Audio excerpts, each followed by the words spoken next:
주 주일날 예배를 하나님께 올려드리겠습니다.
하나님께 올려드리겠습니다.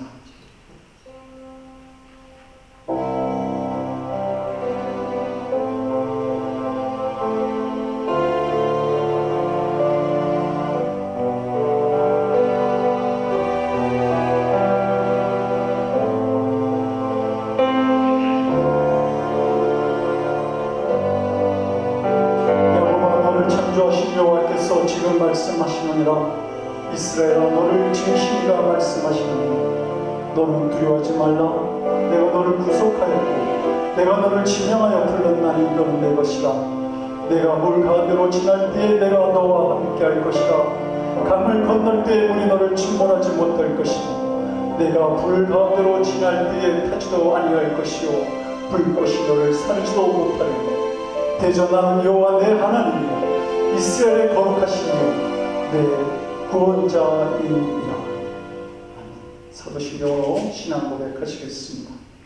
전능하사 천지를 만드신 하나님 아버지를 내가 믿사오며 그의 아들 우리 주 예수 그리스도를 믿사오니 이는 성령을 태하사 동정녀 마리아에게 나시고 본교 빌라도에게 고난을 받으사 십자가에 못 박혀 죽으시고 장사한 지 사흘 만에 죽은 자 가운데서 다시 살아나시며 하늘에 오르사 전능하신 하나님 우편에 앉아 계시다가 저로서 산 자와 죽은 자를 심판하러 오십니다. 성령을 믿사오며 거룩한 공예와 성도가 서로 교통하는 것과 죄를 사하여 주시는 것과 몸이 다시 사는 것과 영원히 사는 것을 믿사옵나이다. 아멘. 자리에 앉아주시기 바랍니다.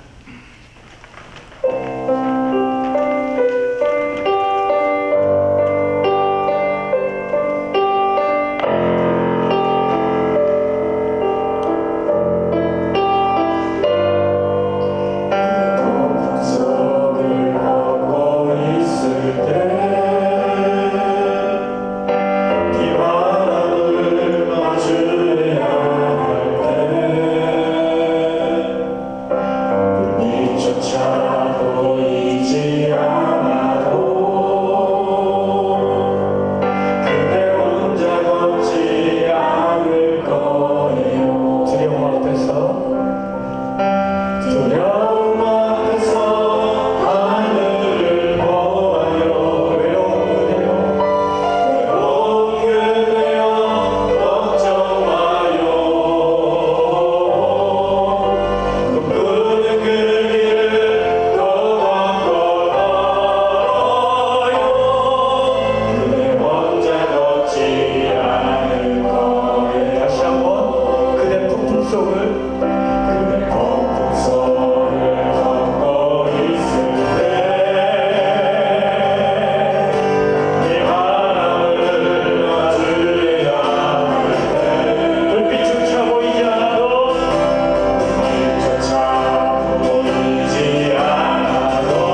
기도할 때 주님 앞에 온전히 서길 원합니다. 우리를 만드신, 우리를 지으신 그분 앞에 혹 내가 폭풍 앞에 있을지라도, 혼자 걷는 것 같은 느낌으로 살고 있을지라도 주님 바라보며 살길 소망합니다. 아무것도 바뀌지 않은 오늘 현실 앞에서 주님 앞에 온전한 고백을 하기 원합니다. 주님만 의지합니다. 세상 사람을 의지하는 것이 아니라 주님 손만 잡길 소망합니다. 주여 나와 함께 하시옵소서. 밤의 달도 해가 나를 삼지 못하게 하는 그 환난 앞에서도 나는 주님을 바라봅니다. 어느 것도 나를 해치지 못할 것입니다. 주님의 손이 나를 보호할 것입니다. 기도하며 나가겠습니다. 주여 나를 보호하시고 나를 이끄시고 내가 폭풍 속을 걷고 있을 때, 모진 비바람을 맞이하고 있을 때도 내가 주님 앞에 당당히 설 수 있는 것은 주님의 나의 손을 붙잡으며, 내가 해를 두려워하지 않는 것도 주님의 손이 나를 붙잡으며 주님 의지합니다. 오늘 이 시간 기도할 때 정직한 모습으로 주님 앞에 서기 원합니다. 거짓된 내 자아를 포장한 나를 주님 앞에 드리는 것이 아니라 죄인된 나를 온전히 주님 앞에 드리며 나아가길 소망하오니, 주여 부디 나의 손을 붙잡아 주시고 나에게 허락하신 성령을 주님 거두지 말아 주시옵소서.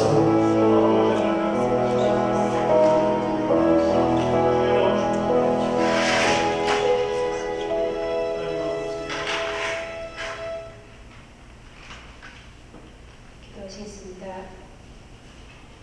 사랑과 은혜가 많으신 하나님, 감사합니다.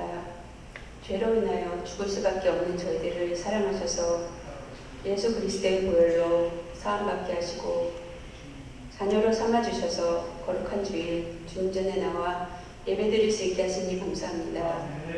지난 한 주간도 저희는 이 세상의 삶에 취하여 살면서 내 욕심대로 허영과 시기, 미움이 가득해서 하나님의 자녀답지 못한 말과 행동으로 죄를 지으며 말씀을 따라 살기보다는 내 욕심을 더 채우려고 노력하며 살았음을 고백합니다.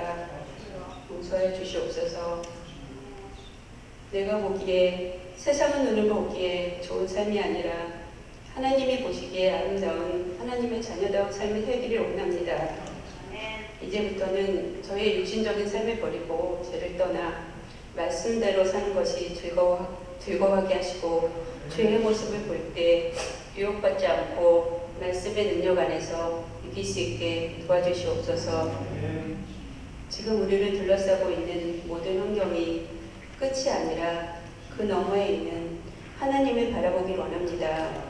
지금의 상황이 어렵고 힘들어도 협력하여 선을 이루시는 하나님을 믿으며 인내하며 살아가는 믿음을 지키는 우리가 되게 해 주시옵소서. 주님, 이 세상은 지금 밤과 같이 어둡고 험난한 세상입니다. 저희들이 어둠을 이기고 밝은 빛으로 승리하게 도와주시옵소서. 말씀으로 살게 도와주시옵소서. 이 시간 말씀을 증거하신 우리 목사님의 건강을 지켜주시고 은혜로 채워주셔서 말씀에 능력이 있게 하시고, 그 말씀을 듣는 우리에게도 은혜의 시간이 되도록 허락하여 주시옵소서. 우리를 구원하신 우리 주 예수 그리스도를 받들어 기도드렸습니다. 아멘.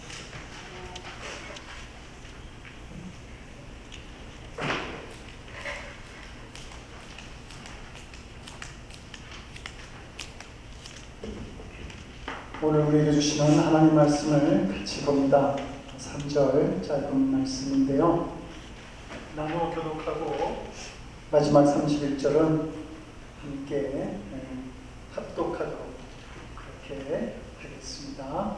고린도서 7장 19절에서 31절까지 말씀, 제가 먼저 29절 말씀을 받들어 봉독하겠습니다. 형제들아, 내가 이 말을 하노니 그때가 단축하여진 거로 이후부터 안에 있는 자들은 없는 자같이 하며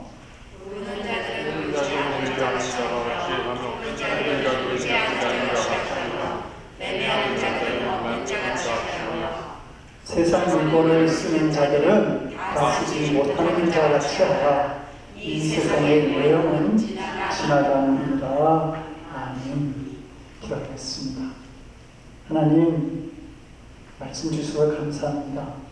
참으로 어두운 세상에 말씀이 빛이 되시고 또 우리가 그 빛을 따라 살아갈 수 있는 믿음도 허락해 주시니 하나님 진실로 감사를 드립니다. 하나님 말씀을 마음에 새기게 하시고 그래서 우리가 살아가야 될 삶의 본분을 다 감당하는 우리 사랑하는 성도들 되도록 주님 인도해 주시옵소서. 감사드리옵고 예수님 이름으로 기도드립니다. 아멘. 오늘 우리가 공독한 본문 31절은 이 세상의 매형은 다 지나간다 이렇게 말합니다. 매형이라고 하는 것을 헬라어로 스케마라고 하는데 우리가 살아가면서 남기는 흔적, 또 우리 삶에 나타나는 현상이나 그 현상에 대한 우리들의 태도, 이런 것을 의미하는 단어.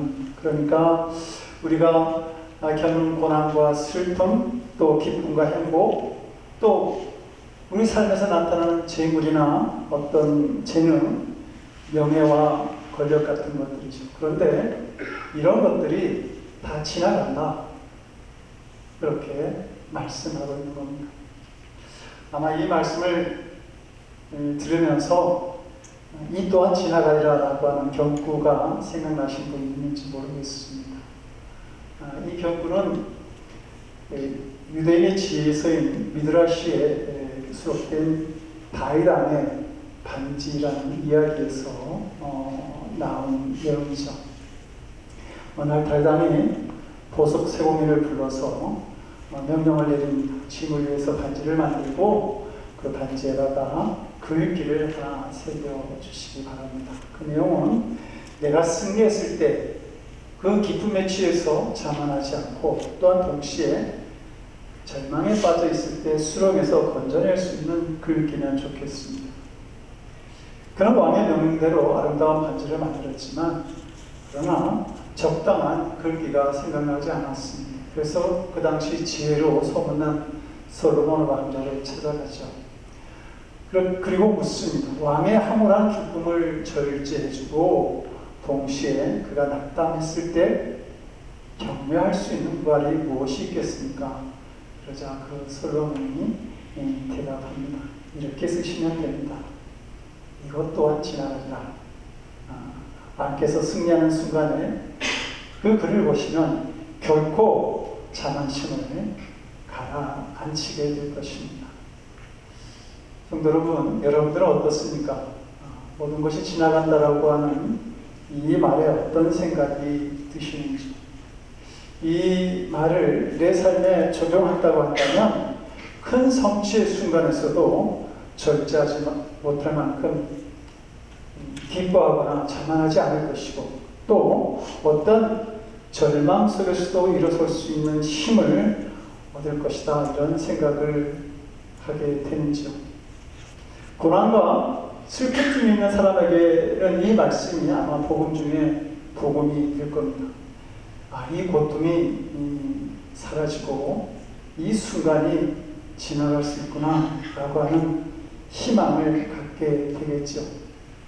제가 어릴 적 집에 가세가 기울어진 적이 있었습니다. 가족들이 힘들어하던 그때에 집 벽에 액자가 하나 걸렸습니다. 그 액자는 러시아의 소설가이자 시인이던 그 푸시킨의 삶이라고 하는 글이 적힌 그런 그림이었습니다. 생활의 그대로서 될지라도 슬퍼하고 하지 말라.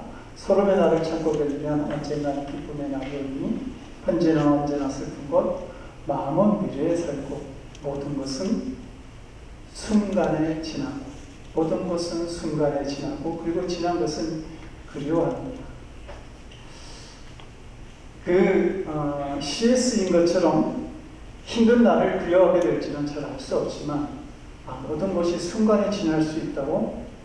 그러면 이 힘든 시간도 곧 지나갈 것이고 그리고 좋은 날도 올 수 있겠구나 라고 하는 그 막연한 기대감이 그 어려운 시간을 이기게 했던 것 같습니다.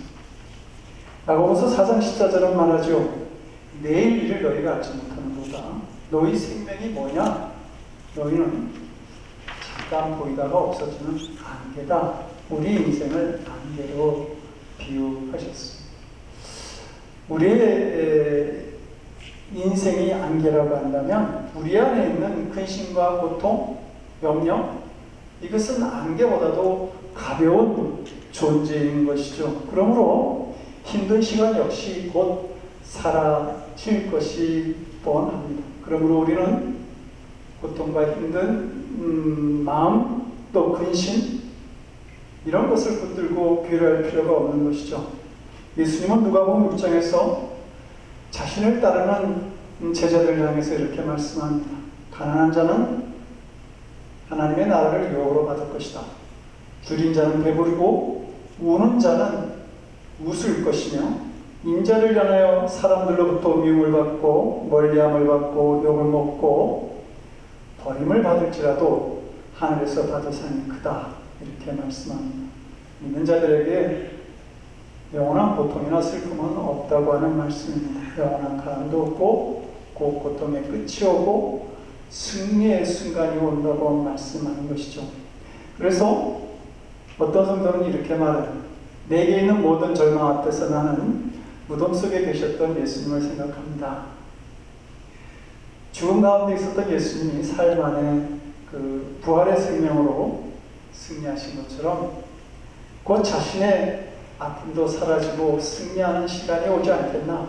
그렇게 어려운 상황 앞에서 믿음을 고백하는 것이죠. 그러나 성도 여러분, 많은 것으로 누리고 즐거워하는 사람에게 이 순간이 곧 지나간다라고 하는 이 말은 어떨까요? 저주에 가까운 말이 될 수도 있을 겁니다. 대기업의 사장을 지냈던 어떤 분이 어느 날 엘리베이터를 타게 되었습니다. 그런데 한참 있어도 엘리베이터가 움직이질 않는 겁니다. 왜 이러지? 뭔가 고장이 난 거야? 이렇게 생각하면서 기다리다가 갑자기 정신이 번쩍 들더라고요. 퇴직했지. 그분이 사장으로 있을 때는 옆에 있는 비서나 부하 직원이 엘리베이터 충수를 눌러줘서 그 엘리베이터가 움직였는데, 그런데 이제는 그럴 사람이 없어진 것이죠. 이런 현실을 깨닫는 순간 참 초라하구나, 그런 자신의 모습을 보게 되었다는 겁니다. 예수님은 이 세상에 많은 것을 가지고 만족하는 사람들에게 누가복음 6장 25절에서 이렇게 말합니다. 배부른 자는 줄이게 될 것이고 웃는 자는 애통하며 울게 될 것이다. 곧 그에게 주어진 것들이 다 사라지고 그를 기쁘게 했던, 그를 만족하게 했던 그 많은 일들이 오히려 그를 더 힘들게 하는 날이 오게 될 것이다 라고 말씀하는 겁니다. 성도 여러분, 세상의 것에 너무 애착을 두고 세상의 것이 전부인 것처럼 그렇게 살아가지 않았으면 좋겠습니다. 예수님이 나의 참된 소망이고 기쁨이고, 또 성도 여러분, 여러분들의 믿음 속에서 여러분들의 영혼을 기름지게 하셔서 그 구원받은 자의 즐거움을 가지고 이 세상을 노래하며 찬양하며 살아갈 수 있는 우리의 삶이 있으면 좋겠습니다. 본문은 유한한 인생을 살아가는 성도가 가져야 될 그 두 가지 믿음의 태도를 우리에게 말해주고 있는데요. 하나는 배려고, 두 번째는 또 다른 하나는 종말론적인 삶입니다. 고린도는 항구 도시였습니다. 항구 도시가 언제나 그랬듯이 고린도 역시 그 무역으로 인해서 많은 부를 누리고 있었고, 그 항구에는 또한 향락 문화도 넘쳐나고 있었습니다. 타락한 성생활들과 우상들이 곳곳에 가득했고, 이런 모습들이 마침내 교회까지 흘러 들어오게 된 것입니다. 그래서 교회 안에도 윤리와 규범이 흔들리고 우상에 바쳐진 제물을 먹어야 되느냐 마느냐라고 하는 이런 논쟁거리가 생겨나기 시작했고, 물질로 인해 가진 자와 없는 자와의 갈등이 일어나고, 그리고 성의 타락으로 인해서 가정의 고통과 분열이 몰려오는 그런 현상들이 생겨나게 되었습니다. 바울은 이 문제를 보면서 오늘 본문에서 성도들이 가져야 될 5가지 태도를 말해줍니다. 아내가 있는 자는 없는 자 같이 해라. 우는 자들은 울지 않는 것 같이 교회 생활을 해라. 기쁜 자들은 기쁜 자 같이 않게 하고, 매매하는 자들은 없는 자 같이 하며, 세상 물건을 쓰는 자들은 다 쓰지 못하는 것 같이 교회 생활을 하도록 해라. 이렇게 권면합니다. 이 말은 아내와 같이 신앙생활하는 남편은 아내가 없는 것처럼 교회에서 신앙생활을 하고, 또 그러니까 교회에 나와서 그 남편 없이 교회에 나와서 신앙생활하는 여자들 생각해서 그렇게 아내 없는 것처럼 행동하고, 남편이 없거나 남편과 함께 신앙생활하지 못하는 여자들은 그 일로 슬퍼하거나 울지 않는 자 같이 하고, 온 가족이 성전에서 함께 예배드리면서 그 기쁜 마음을 가지고 있는 사람들은 기쁜 마음을 가질 수 있겠지만, 가족과 함께 예배드리지 못함으로 인해서 소외감을 느끼는 성도들을 배려해서 너무 기쁜 마음을 드러내지 말라, 이렇게 이야기하는 겁니다. 그리고 자기 사업을 하면서 물건을 거래하는 사람들은 일이 없어서 힘들어하는 성도들을 생각해서 자신의 하는 일을 너무 많이 드러내지 말고, 또 많은 것이 있어서 세상에 좋은 것들을 자유롭게 사서 사용할 수 있는 그러한 사람들은 교회 안에서 자신의 재물을 자랑하지 말라, 이렇게 권면하고 있는 것이죠. 물질 없는 사람들이 소외감을 느끼고 비관하며 낙담하는 일이 교회 안에 생기지 않도록, 그러한 성도가 만들어지지 않도록 하라고 하는 말입니다. 바울이 이 말을 하는 이유는 단 하나입니다. 배려하라는 겁니다. 배려하면서 신앙생활을 같이 해라. 그래서 이 5가지 말씀에 똑같은 형식으로 반복되는 말씀이 있죠. 뭐뭐 하는 사람은 뭐뭐 하지 않는 사람처럼 살라, 이렇게 권면하는 겁니다. 서로를 배려함으로 해서 교회 안에서 외로움이나 소외감이나 아픔을 느끼는 성도가 없도록 그렇게 신앙생활하라고 하는 겁니다. 성도 여러분, 본문은 이 5가지를 지적했지만 이 말씀은 우리의 모든 삶의 모든 방면을 가리켜서 하시는 말씀입니다. 너가 권력이 있느냐? 권력이 없는 자 같이 생활을 하고, 너가 재능이 있느냐? 재능이 없는 자 같이 생활을 하고, 너가 많은 돈을 가지고 있느냐? 그러나 그 부가 없는 것처럼 생활하라고 그렇게 권면하는 말씀이죠. 모든 것을 다 완벽하게 가지고 살아가는 사람은 없습니다. 가지고 있는 것이 있으면 없는 것 역시 있게 마련인 것이죠. 그리고 사람마다 자기의 가진 것을 자랑하면서 교만을 떨면 사람 사이의 관계나 그 공동체가 아픔과 혼란을 겪을 수 있습니다. 그래서 하나님께서 내게 주신 것을 가지고 그 은혜로 받은 것을 가지고 교만을 부리면서 살지 말고 겸손하게 살라고 하는 말씀이죠. 하나님으로부터 받은 그 은혜를 가지고 다른 사람을 판단하기보다는 배려하면서 함께 살아가라고 주시는 말씀인 겁니다. 여러분 어떻습니까? 배려하는 것이 쉬운 일입니까? 내 것을 가지고 내 마음대로 하는데 왜 간섭하려고 해? 이런 마음을 가질 수 있을 것입니다. 그런데 배려가 없는 사람들의 모습을 보십시오. 그 뒷모습이 참으로 추한 것을 볼 수 있습니다. 배려가 없이 살아가는 그 공동체 사회를 보게 되면 각박하고 고달픈 사람들의 관계가 형성되어진 것을 알게 됩니다. 요한복음 5장을 보게 되면 베데스다 연못가에 많은 병자와 맹인과 다리 저는 사람, 혈기 마른 사람들이 누워서 물이 움직이기를 기다리고 있습니다. 왜냐하면 천사가 가끔 못에 내려와서 물을 움직이게 하는데 그 물이 움직인 후에 제일 먼저 들어가면 어떤 병이든 낫게 된다고 그 사람들은 믿고 있었기 때문입니다. 그래서 이것은 병을 낫고자 하는 사람들의 생존 경쟁이 굉장히 치열한 장소가 되어 있었습니다. 어느 날 그것을 예수님이 찾아가십니다. 베디스다 목가에는 온갖 병자들이 몰려 있었기 때문에 그 이스라엘의 정결법에 예민한 사람들은 결코 그곳 가기를 좋아하지 않았습니다. 그런데 예수님은 그곳에 찾아가신 것이죠. 고통스러운 삶을 살면서 소외된 이웃들에 대한 연민과 사랑 때문이었습니다. 거기에 38년 된 병자가 있었습니다. 그는 예수님께 말합니다. 주여, 물이 움직일 때에 나를 못에 넣어주는 사람이 없어서 내가 가는 동안에 다른 사람이 먼저 내려갑니다.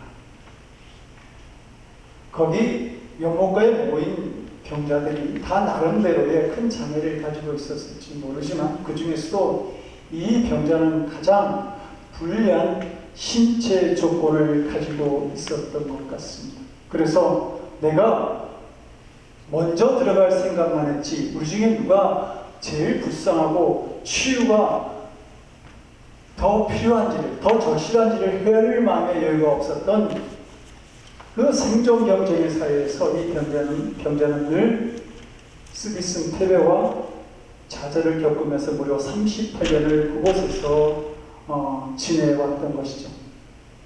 예수님은 그 38년 된 병자를 낫게 해주십니다. 그날이 안식일이었는데도 불구하고 말입니다. 안식일에 병을 고치는 것은 율법으로 따지면 안식일을 범하는 이유가 되기 때문에 비난과 정죄, 박해와 모욕을 받는 것은 분명했습니다. 그러나 예수님에게는 이 고통받는 자의 그 상황을 외면하지 않으시고 그들을 치유해주고 위로해 주시려고 하는 연민과 사랑, 그 배려가 먼저 역도한 것입니다. 성도 여러분, 야곱이 자신이 지나온 130년의 세월을 돌아보면서 말하잖아요. 험악한 세월을 살아왔다. 우리가 살아가는 삶이 그런 것 같지 않습니까? 그래서 사람들은 우리가 사는 세상을 고해라고 말하는 겁니다. 지난 금요일 날 한 청년이 차를 몰고 가는데 앞에 어떤 노인네가 차를 밀면서 가더랍니다. 그래서 청년이 차를 주차하고 그 차를 밀어서 안전한 곳까지 이제 데리고 간 다음에 차에 무슨 문제가 있냐고 이렇게 물었습니다. 그랬더니 그 노인이 돈이 없어서 차에 기름을 넣지 못하였노라고 그렇게 대답을 하는 겁니다. 이 청년이 가서 이제 기름을 사가지고 와서 그 차에 넣어준 다음에 어디서 사시냐고 이렇게 물어봤더니 그 차 안에서 숙식을 해결한다고 그렇게 대답을 하더라는 것이죠. 성도 여러분, 이런 극적인 예는 아니더라도 많은 사람들이 이 세상을 참으로 고단한 시간으로 살아가고 있는 것을 알 수 있습니다. 저는 가끔가다 그런 생각을 해요. 이렇게 힘든 세상을 살아가는 사람들의 그 삶이라고 하는 게 참 기적처럼 보일 때가 있고 참으로 위대한 모습으로 서 있다 그렇게 느낄 때가 있습니다. 이러한 사람들에게 우리가 필요한 것이 무엇인가? 그들에 대한 사랑과 배려가 아닐까? 그것은 극단적인 상황에 있지 아니할지라도 우리의 삶 하나하나가 그렇게 힘들고 어려운 삶을 살아가고 있다는 겁니다. 배려라고 하는 것, 그거 말로만 하는 사람, 또 상대방의 생각이나 감정, 의사는 고려하지 않고 일방적으로 하는 사람, 그런 것이 아니라 상대방의 상황과 처지를 깊이 이해하고 도움을 주고자 표현하는 사람의 다른 이름, 그것이 배려라고 하는 겁니다. 그리고 이 사랑이라고 하는 것, 그것은 사람을 가장 사람답게 만들고 또한 가장 하나님을 닮아가게 만듭니다. 하나님은 사랑이시기 때문이죠. 근데 여러분, 우리가 가진 것 다 지나갑니다. 곧 지나갑니다. 그러므로 없는 것처럼 하고 마치 아닌 것처럼 하라고 하는 이 말씀에 따라 살아갈 수 있기를 기도합니다. 그래서 소외감을 느끼는 사람들을 좀 더 배려할 수 있고 우리가 가진 것을 나누고 우리가 살아가는 모습, 그래서 세상의 빛과 소금의 역할을 감당하는 하나님 기뻐하실 만한 그러한 삶이 있었으면 좋겠습니다. 성도가 가져야 할 삶에 대한 두 번째 태도는 우리의 삶의 마지막이 있다라고 하는 종말론적인 태도입니다. 29절은 말하죠. 그때가 단축하여졌다. 성도 여러분, 우리 뭐라고 말합니까? 내가 지금 살아가는 이 시간이 가장 젊은 시간이다. 우리는 보통 그런 말을 하잖아요. 우리에게 주어진 시간은 자꾸 흘러가고 삶의 끝은 점점 다가오고 있는 겁니다. 목욕탕에 있는 사우나실에 가면 거기에 모래시계가 있습니다. 처음에는 이 모래시계를 막 이렇게 뒤집으면서 내가 이 더운 사우나실에 얼마나 오래 있나고 보자. 그리고 모래시계를 이렇게 왔다 갔다 움직입니다. 근데 어느 순간에 그 모래시계의 윗부분이 텅 비어 있다라고 하는 것을 새삼스럽게 보게 될 때가 있습니다. 그렇게 모래로 가득 차 있던 그 윗부분이 텅 비어버리는 그 모래시계를 보면서 우리 인생도 언젠가 이렇게 비어버린 시간을 맞이할 때가 있겠구나라고 하는 사실을 새삼스럽게 깨닫게 되는 것이죠. 시편 150편 가운데 모세가 쓴 유일한 시가 시편 90편인데요. 그 시는 시편에서 가장 오래된 시이기도 합니다. 모세는 이 기도에서 이렇게 말합니다. 푸른 아침에 꽃이 피어 자라다가 저녁에는 시들어 마르나이다. 우리 인생이 하얀 꽃을 자랑할 때도 있겠지만 곧 시들어버리는 그런 인생일 수밖에 없다고 말하고 있는 것이죠. 그러면서 우리의 모든 날이 주의 분노 중에 지나가며 우리의 평생이 순식간에 다하였나이다. 우리의 삶이 주의 분노 중에 때로는 염려와 근심 중에 있었지만 그마저도 순식간에 다 지나간다고 말하고 있는 것이죠. 근데 모세는 거기서 끝나지 않고 이어서 이렇게 간구합니다. 우리에게 우리날 계수함을 가르치사 지혜로운 마음을 얻게 하소서.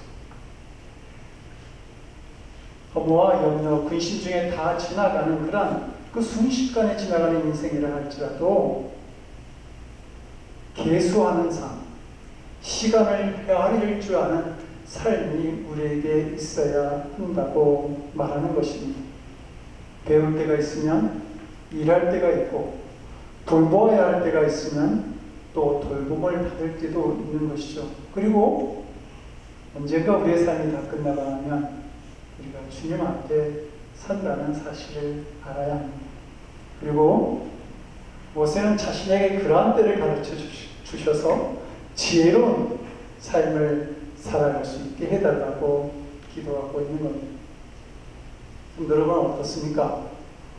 세월이 지나간다라고 하는 이 이야기에 허무감을 느끼고 있지는 않은지요.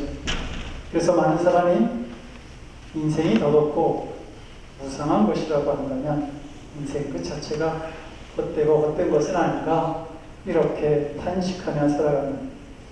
근데 독일의 철학자 니츠는 이렇게 말합니다. 허무주의라고 하는 것, 그것은 최고의 가치를 잃어버린 것이고 목표를 잃어버린 것이며 왜라고 하는 물음에 답을 잃어버린 것이다 라고 말합니다. 우리는 이 세상을 살면서 생명을 가지고 살아간다고 말합니다.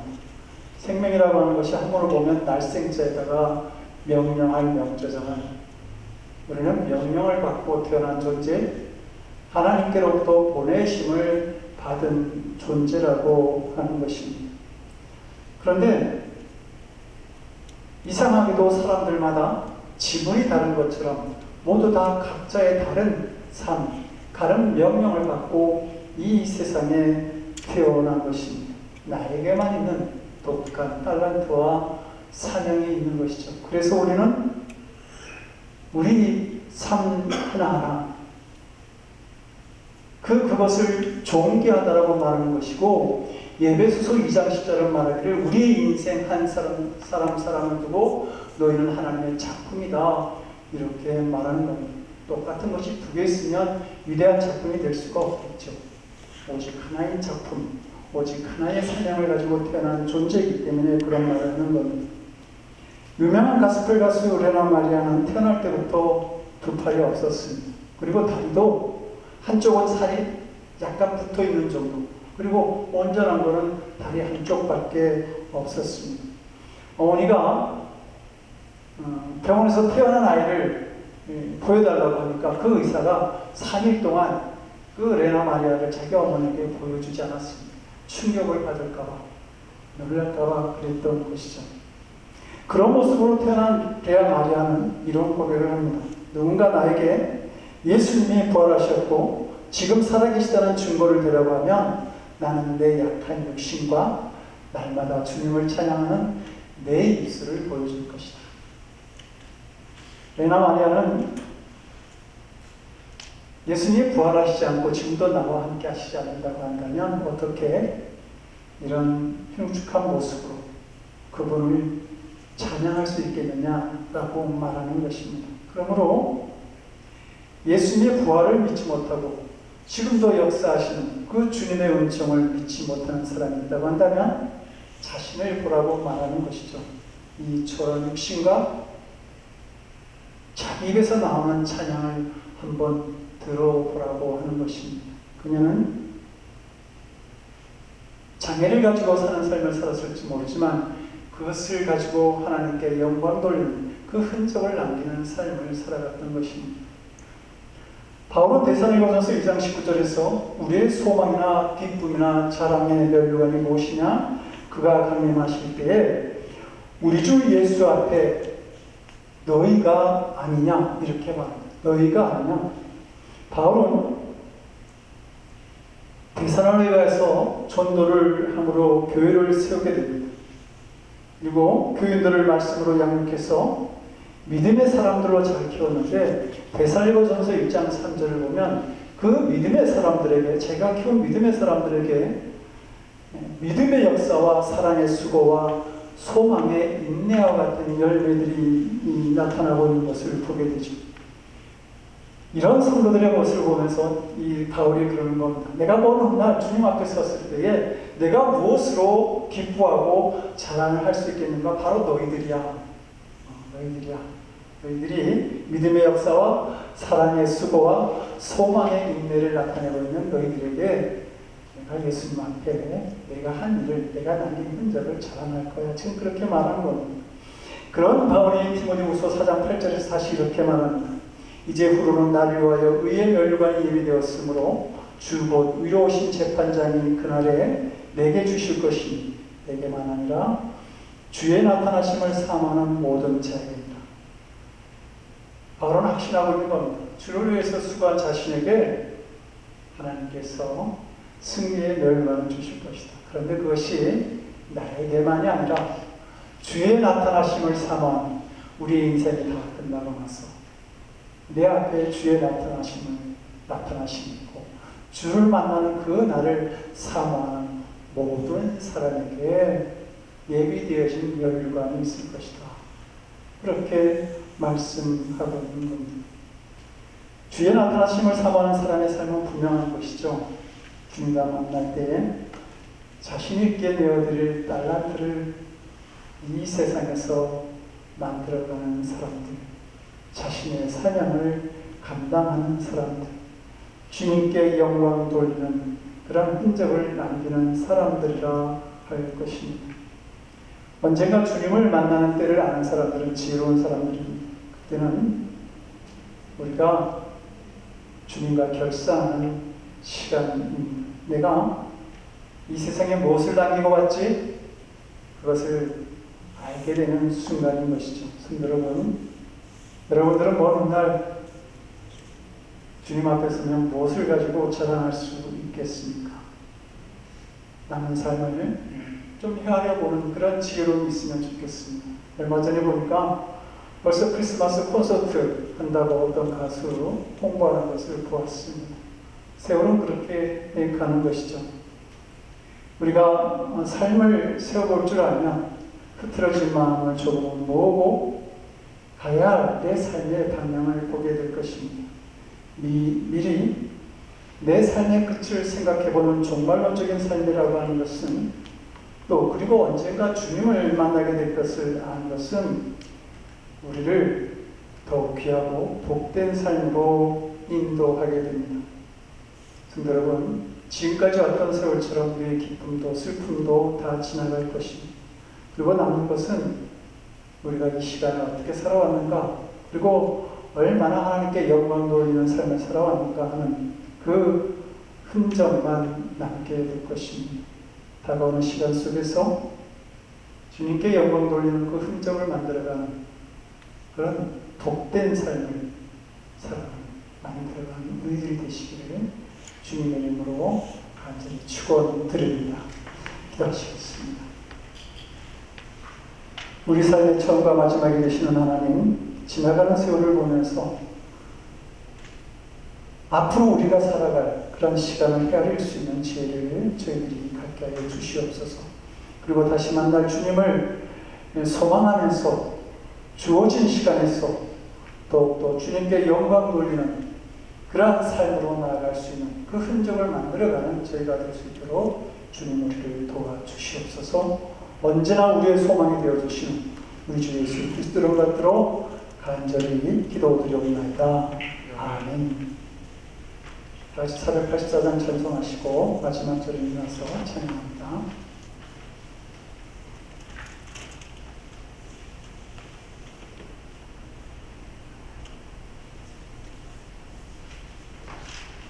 네, 84장입니다.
우리가 이 세상을 살아갈 때에 하나님께 영광을 돌리기에 부족함이 없도록 우리에게 필요한 것을 채워 허락하여 주시니 감사를 드립니다. 아버지 하나님께 주신 은혜로 우리가 이 세상을 승리하며 주님께 예배드리며 주님이 기뻐하실 예물을 들고 이전에 저희들이 왔습니다. 하나님 아버지, 물질을 드리는 당신의 사랑하는 자녀들의 믿음을 보시고 하나님 이 물질을 기뻐 받아 주시옵소서.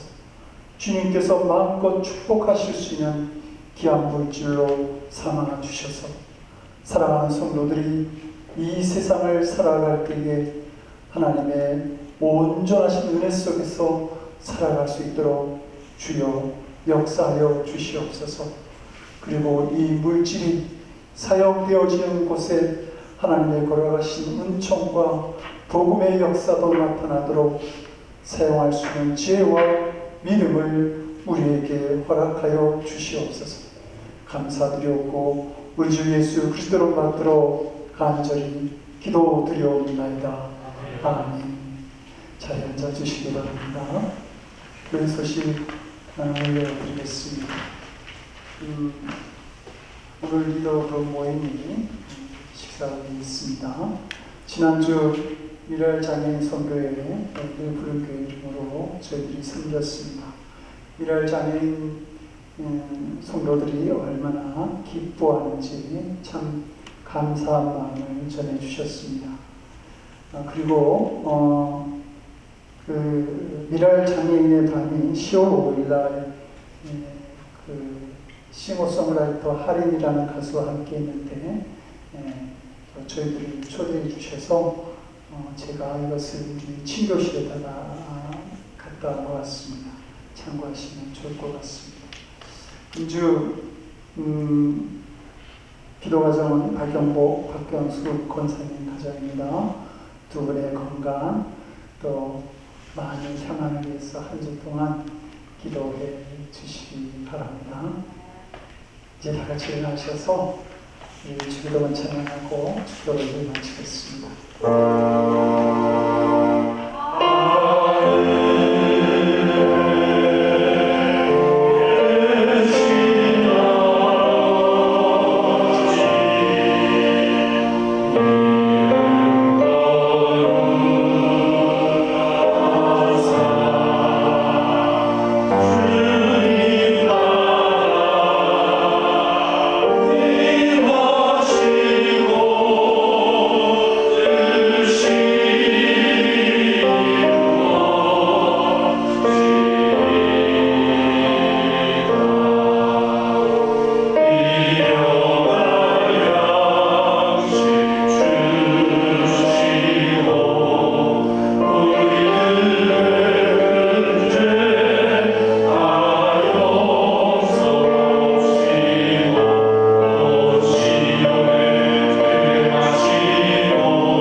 이제는 우리의 구원을 위해 높고 높은 하늘의 보좌를 버리시고 이 땅에 찾아오신 우리 주 예수 그리스도의 크신 은혜와 독생자를 십자가의 희생제물로 삼으심에 우리의 구원을 완성하시고 영원한 생명을 허락하신 아버지 하나님의 극진하신 사랑하심과 죄를 고백할 수밖에 없는 우리의 마음 한가운데 찾아오셔서 동행하여 주시는 성령님의 감화감동 우리 안에 교통하시고 역사하시는 놀라우신 은총이 앞으로 우리에게 허락하실 주님의 상급을 바라보면서 기뻐하고 우리에게 허락하신 시간 속에서 주신 사명 감당하기를 원하는 사랑하는 성도들 머리 위에 저들의 삶과 가정과 일 도와드리는 기도이 그리고 오늘도 이 세상 곳곳에서 주님의 사역을 감당하기를 원하시는 선교사님들 위해 지금으로부터 영원토록 함께 하옵시기를 간절히 축원드려옵나이다. 아멘.